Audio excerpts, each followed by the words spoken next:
क्या आपने कभी सोचा है कि पोएट्स नेचर को इतना ज्यादा क्यों पसंद करते हैं? क्या वजह है कि सिंपल फ्लावर, रिवर या माउंटेन किसी पोएट के लिए इतना स्पेशल बन जाता है? और क्या आप जानते हैं कि एक ऐसा लिटरेरी मूवमेंट था जिसने कहा कि इमोशंस और इमेजिनेशन सिर्फ लॉजिक और रीजन से ज्यादा इम्पोर्टेंट है? तो आज के इस वीडियो में हम रोमांटिसिज्म को 10 मिनट्स के अंदर में समझने की कोशिश करेंगे। एक ऐसा लिटरेरी मूवमेंट जिसने इंग्लिश लिटरेचर को हमेशा के लिए बदल दिया।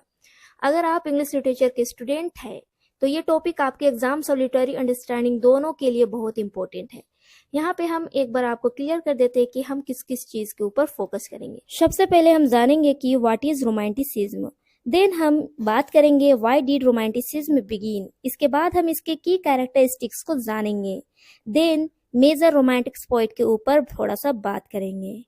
इसके बाद लास्ट में हम जानेंगे कि आज के डेट में रोमांटिसिज्म आखिर इतना मैटर क्यों करता है। तो चलिए टॉपिक को वन बाय वन करके शुरू करते हैं। सबसे पहले समझते हैं कि रोमांटिसिज्म क्या है और ये क्यों बिगिन हुआ। रोमांटिसिज्म एक लिटरेरी और कल्चरल मूवमेंट था जो 18th सेंचुरी के एंड और 19th सेंचुरी के बिगिनिंग में यूरोप स्पेशली इंग्लैंड में डेवलप हुआ। यह मूवमेंट इनलाइटमेंट और इंडस्ट्रियल रिवोल्यूशंस के अगेंस्ट एक रिएक्शंस के रूप में आया। जब सोसाइटी में साइंस, मशीन्स और लॉजिक को सबसे ज्यादा इंपॉर्टेंस दी जा रही थी, तब रोमांटिक राइटर्स ने इमोशंस, इमेजिनेशंस और नेचर की इंपॉर्टेंस को हाईलाइट किया। वही चीज यहाँ पे आपके लिए शॉर्ट में पॉइंट बाय पॉइंट मैं यहाँ पे लिख दी हूँ कि what is romanticism and why did romanticism begin. तो ये आप एक बार अच्छे से पढ़ लीजिएगा। अब हम बात करते हैं इसके मेन कैरेक्टरिस्टिक्स के, जिसे यहाँ 5 पॉइंट में डिवाइड किया गया है। First, love of nature. Romantic poets nature को सिर्फ सीनरी नहीं मानते थे, उनके लिए नेचर एक टीचर, फ्रेंड और स्पिरिचुअल गाइड थी। इसीलिए उनकी पोएम्स में माउंटेन्स, रिवर्स, फ्लावर्स और फॉरेस्ट का बहुत ज्यादा जिक्र मिलता है। Second, emotion over reason. Romantic writers believe करते थे कि ह्यूमन इमोशंस बहुत पावरफुल होते हैं। उन्होंने लॉजिक से ज्यादा फीलिंग और पर्सनल एक्सपीरियंसेस को इम्पोर्टेंस दी। Now next, individualism. रोमांटिसिज्म में हर इंडिविजुअल की फ्रीडम और यूनिकनेस को वैल्यू दी गई। राइटर्स अपने पर्सनल थॉट और एक्सपीरियंसेस को ओपनली एक्सप्रेस करते थे। वही चीज यहाँ पे पॉइंट बाय पॉइंट डिकोड किया गया है कि इंडिविजुअलिज्म वैल्यू ऑफ इंडिविजुअल है, self expression, personal freedom. Now fourth, imagination. Romanticism के लिए इमेजिनेशन एक क्रिएटिव पावर थी। उनका मानना था कि इमेजिनेशन ऑर्डिनरी चीजों को एक्स्ट्रा ऑर्डिनरी बना सकती थी। वही चीज यहाँ पे डिकोड किया गया है। Now fifth, common life and common people. Romantic writers ने किंग्स और नोबल्स के बजाय ऑर्डिनरी लोगों की लाइफ और स्ट्रगल को अपनी राइटिंग का सब्जेक्ट बनाया। तो वही चीज यहाँ पे डिकोड किया गया कि ये फोकस करते थे ऑर्डिनरी इंडिविजुअल्स के ऊपर, एवरीडे एक्सपीरियंसेस, ह्यूमन डिग्निटी के ऊपर। ना अब हम बात करेंगे इसके मेजर जो है रोमांटिक पोएट्स उनके बारे में। William Wordsworth. विलियम वर्ड्सवर्थ को रोमांटिक मूवमेंट का लीडिंग पोएट्स माना जाता है। उनकी प्रसिद्ध रचना लिरिकल बैलेड, जिसे रोमांटिसिज्म की शुरुआत का प्रतीक माना जाता है। इनकी पोइट्री नेचर और ह्यूमन लाइफ के क्लोज कनेक्शंस को दिखाती है। ये नेचर को एज ए मोरल गाइड के रूप में मानते हैं। उन्होंने रोमांटिसिज्म को पॉपुलर बनाने में बहुत बड़ा रोल प्ले किया और इनका एक फेमस कोट है, poetry is the spontaneous overflow of powerful feelings.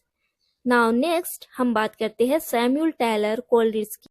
Coleridge imagination और सुपरनेचुरल थीम्स के लिए फेमस है। उनकी पोएम्स रीडर्स को एक इमेजिनेटिव वर्ल्ड में ले जाती है, जिस कारण से इनका वर्क आपको एक क्रिएटिव स्टोरी टेलिंग की तरह दिखेगा। और ये the rime of the ancient mariner के ऑथर है। नाउ अब हम बात करते हैं जॉन कीट्स की। तो कीट्स को ब्यूटी का पोएट कहा जाता है। उनकी पोएट्री ब्यूटी, आर्ट और ह्यूमन इमोशंस पर फोकस करती है और ये ओड टू अ नाइटिंगेल के ऑथर है। इनका फेमस कोट आपको देखने को मिलेगा, beauty is truth, truth beauty. Now अब हम बात करते हैं पीबी शैली के। शैली फ्रीडम, रिवॉल्यूशंस और होप के पोएट थे। उनकी राइटिंग में चेंज और प्रोग्रेस का स्ट्रॉन्ग मैसेज मिलता है और ये ode to the west wind के ऑथर है। नाउ अब हम बात करते हैं next and last Lord Byron के बारे में।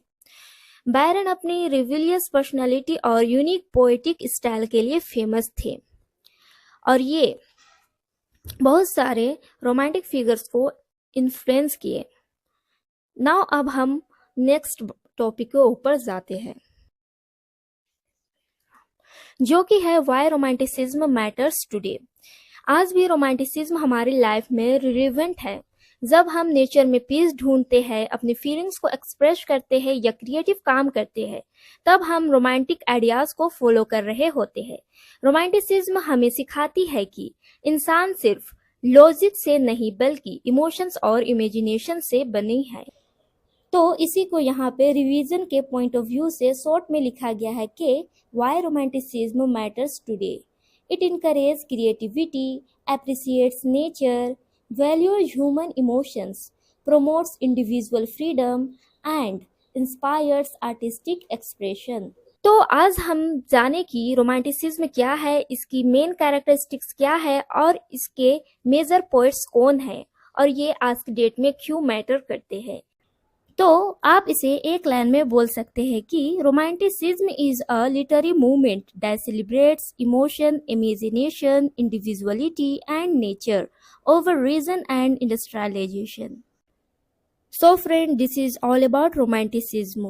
आपके लिए ही स्पेशल इसे डिज़ाइन किया गया था ताकि आप इसे अच्छे तरीके से समझ पाए। कमेंट करके ज़रूर बतलाएं कि आपको वीडियो कैसा लगा। आई होप आपको पसंद आया होगा। मिलते हैं आपसे नेक्स्ट वीडियो में, तब तक के लिए take care. And remember, romanticism is not about romance, it is about emotions, imagination, freedom and the beauty of nature।